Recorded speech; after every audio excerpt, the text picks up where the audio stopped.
I just grew my very own boyfriend in the corner of my garden where there's always much sun and sometimes a bit of rain. I watched the small bucket filled with fresh potting soil every day to see when the first sprouts would make their way out. Turns out, it grew much faster than any other plant could. Now, I didn't intend to grow a boyfriend, of course.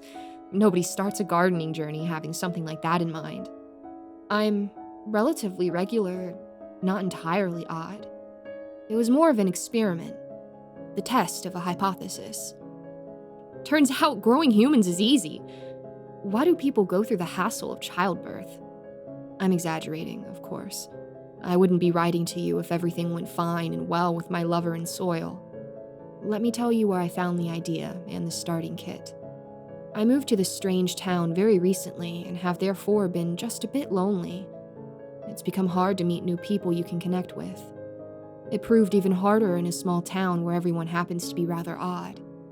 I spent most of my time getting my small new home in order, decorating, painting, and building, but when the insides were finally ready, I still had all this time, so I proceeded with the garden. Soon, I had soil filled with tomato, pumpkins, and sunflower seeds. I planted parsley, onions, and basil, flowers, and even a small tree that would provide me with fresh lemons. When boredom was still far too present, I went to the peculiar market that is only in town on very odd days. The last time it was there was February the 29th, when I had only moved here and I had no time. I cannot say for sure why the day I went was odd, but it must have been. I could tell by the weather. The sun was shining as bright as it hadn't been all year. There were a few clouds in the baby blue sky, but they were fluffy and white like fresh cotton candy. The trail to the market was empty. Not a single person was walking on the pebbly road with much green on the left and right. But as soon as I got close to the marketplace, they were all there. Not all, but a lot of people. I strolled through the alleys and saw many interesting booths, but somehow I was attracted to the one at the very end of the second alley. A wooden table, nothing special, but the man behind it smiled and waved as he saw me. "I know exactly what you need," he said as I approached. "And what is that?" I asked. He pointed at my fingers. "Dirt, soil, garden work." I nodded. "Want to grow something extraordinary for once?" For once? How did he know that not everything I grow is extraordinary? He played with his waxed mustache and chuckled, and honestly, that's when I should have run. But you can't be scared or weirded out on bright sunny days. The yellow light makes everything seem okay. With his fingertips, he shoved a small brown box over the wooden table until it was right under my nose. Growing kit for love. "You are a young, pretty girl, and pretty girls don't need to be lonely." While his words were nice, and so was his face, I didn't appreciate those words. How did he even know that I was lonely? The box looked pretty interesting, though. The wood was old and a bit green, but not in a disgusting way. And the letters were written with violet paint. Do I seem that pathetic? I nervously chuckled. "No, you seem like a perfectly great gardener." I know. Both the interaction as well as the situation and the salesman were weird. Did I still buy the kit? Of course I did. What else is there to do in this tiny town that is beautiful, but boring? The box came with one seed, cocoa peat soil, a small pot, and, of course, a letter with instructions. Instructions for growing love. Step 1. Set the dry cocoa peat soil in a small container and add 27 drops of water. Mix well. Step 2. Push the seed into the soil and think of your ideal/perfect person. Step 3. Make sure you start the growing process outdoors and leave the container outside. Step 4. You will see hints of green growing soon. When your love grows too big, plant them into a bigger container. Step 5. Bury them. I followed half the instructions. I did step 1 and 2, although thinking of a perfect person proved harder than expected. I don't know who would be ideal at all, but I figured maybe my subconscious was thinking of something while my conscious mind was confused. Step 3, I kinda messed up because I already started with steps 1 and 2 before even reading. I started the whole process in my kitchen, and then I wanted to place the pot outside, but that night it started raining cats and dogs, so I left him on my kitchen window. I started calling it him. Please don't think I'm insane. I didn't expect a person to grow out of that soil. I believed it would be just some special plant, but I was excited for it, nevertheless. It only took one night for the first hints of green to sprout. In the morning, the sun and the warmth were back, so I moved the small pot out to the garden. That afternoon, the plant had grown so big, its small pot was on the brink of breaking, and so I planted him into the nicest corner of the garden, the one that is kissed by the sun the most. I would have gone back to the market to ask the mustached man what kind of plant could possibly grow so fast, but as I mentioned before, the market is only there on very odd days. The following morning, he was there, and he was not a plant. He was a young man with very dark hair and very pale skin that doesn't see the sun often, which makes sense considered he lived underneath the dirt until now. I am kidding, of course. I have no idea where that guy had come from, but he was suddenly sitting in the garden with a spiky pick in his hand. "What the hell? What the hell?" I shouted, and he turned around, seemingly surprised. "What are you doing in my garden?" I tried to say confidently, while searching for my phone with a shaky hand. You probably mean our garden? He asked nonchalantly. Now, I should probably mention that I'm not the only person that can reach the garden. The house I live in has the form of a capital square C, with other houses on the other sides of the letter. However, the neighbors I have are a mean old lady that never comes outside and a businessman who I only saw once because he is always on the road. The stranger in my garden smiled and waved as if he hadn't just given me half a heart attack. "Which home do you live in?" This one. He answered without pointing anywhere. I felt a bit threatened, but then I saw Miss Moreau standing in her window. She often stood there and watched me in the garden, but despite my efforts, she hardly ever engaged in conversation with me. However, now she was smiling at the strange guy in the garden. She even waved. At him, though, not at me. No, I received an eye roll instead. The stranger jumped up from the ground and reached out his arm. Aaron Ashton. I shook his hand. Finna Floris. That's a very fitting name. He smiled. Nice to meet you, neighbor. May I ask why on earth you moved to this place? He laughed. That was a very legitimate question. Most people move to big cities after graduating to find work. I chose a tiny town surrounded mostly by fields and water. Somehow, the quietness was exactly what I was seeking, though.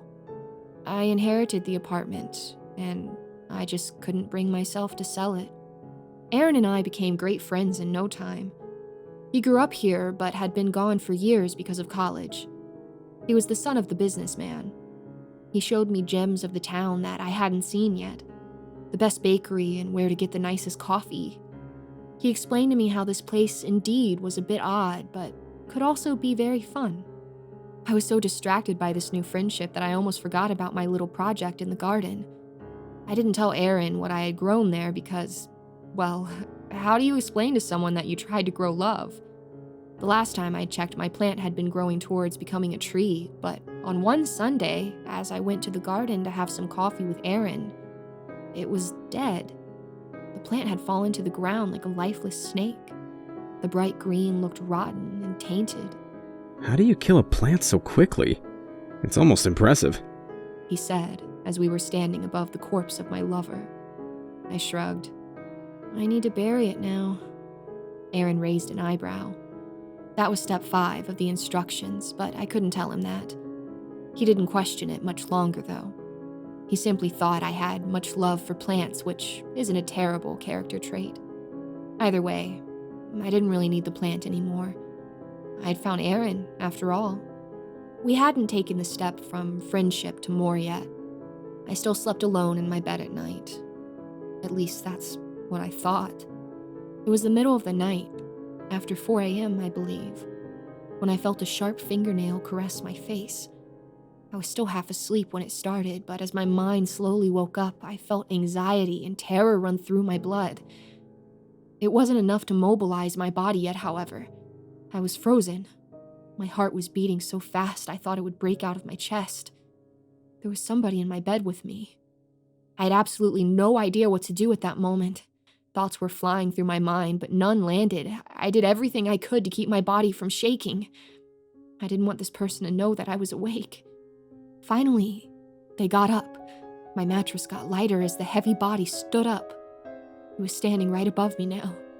I could feel it, but I kept my eyes closed. The hands touched my face one more time before I heard the heavy steps leaving my bedroom. It took quite a while until I dared to even move one muscle. I'd never lived completely by myself before, and I wasn't so sure anymore whether I liked it. When I collected the courage to get up, the sun was starting to rise. It wasn't all dark anymore, which helped me with the fear. I tried to listen, but no noises were coming from my home. I wondered whether I had dreamed or imagined what happened that night. My phone was in the kitchen. I had to leave my bedroom to call someone, and I dreaded who I might meet on the way there. I was both lucky and unlucky, however. There was nobody in my home, but whatever happened that night was not merely a nightmare. Dirty footsteps were going all the way from the garden door to my bedroom. In the kitchen, someone had prepared breakfast for me. A dead bird cut in half, neatly decorated on a plate so it almost looked like a heart. I couldn't control my stomach after that sight, and I ran outside to the garden where I immediately threw up. My entire body was shaking. I felt violated and scared. A familiar voice shouted. It was Miss Moreau. She stood in the garden together with Aaron, who looked just as shocked. At first, I thought she was screaming at him, but no, it was directed at me. And as I looked around, I understood what she meant. The entire garden was wrecked. All plants were ripped from the ground, their roots spread everywhere. The tree was broken in two. Dead birds and mice completed the picture. Aaron quickly walked over, trying to comfort me, I suppose. But I backed away. It was him. It must have been him. He was the newest factor in my life. And in my distressed mindset, I even wondered if he had grown out of that seed. The police came, but found no sign of forced entrance. No other apartment had been broken into either. It was only my home and the garden. They checked for the footsteps. They weren't mine, nor Miss Moreau's, and they didn't belong to any other close neighbor either. And they weren't Aaron's. Somebody else had done this. My suspicions were wrong. Aaron was not the boyfriend I grew, though the timing of his arrival could be confusing. I suppose sometimes coincidences exist. It wasn't him. The soil boyfriend arrived at night and acted as if he'd been there all along. I met him the following evening, after changing the locks and checking every window and gap there might be. I spent the evening with Aaron, which might have seemed a little naive considering he could still have been partially guilty. However, I did take some precautions. We stayed outside the whole evening. The weather was nice and we wanted to clean the mess. The thing I loved the most about this home, the garden, was now just depressing and sad. We sat there planning which new flowers to plant when he surprised us.